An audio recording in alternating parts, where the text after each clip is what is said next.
Okay, may nagtanong lang sa akin kung ano masasabi ko sa usapang DH. Yan. Halos same lang naman eh.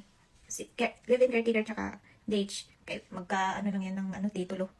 Yan. Pero sa trabaho, parehas pa rin yan. All around ka pa rin sa bahay. May alaga ka.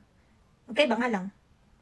Depende ba yan kung ilan yung aalagaan mong mga bata. Di ba sabi nila, mag-aalaga ng bata daw. Oh, syempre DH, iba yun. Sa aming mga live-in caretaker, mga elders yung inaalagaan namin, tsaka PWD, ganun. Ang ano ko lang dyan, masasabi ko lang dyan, wala namang magre-reklamo. Hindi naman magre-reklamo yung mga employee nyo pag tama lang yung pag sinusunod nyo din yung mga rules, lalo na sa contract. Huwag kayong matakot na, lalo na yung may mga may nakikita kasi akong dumadaan, yung may mga asawang Taiwanese rin, tapos gusto din nilang kumuha ng mga DH, na which is, parang natatakot sila na baka daw may reklamo sila, kahit, baka daw, parang nag-aalindangan sila, baka mamaya, may may post sila sa TikTok, ganyan, sa social media. Hindi naman basta-basta magre-reklamo ng walang ang sapat na reason. Hindi naman magre-reklamo yung mga, kami mga city, hindi kami magre-reklamo kung wala kaming sapat na reason, no?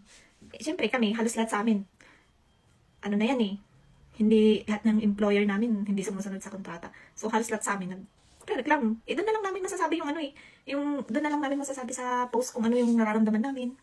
Yan, doon lang na ilalabas kung ano mga salubin namin. Kaya wala naman kayong karapatan para pigilin kami, di ba?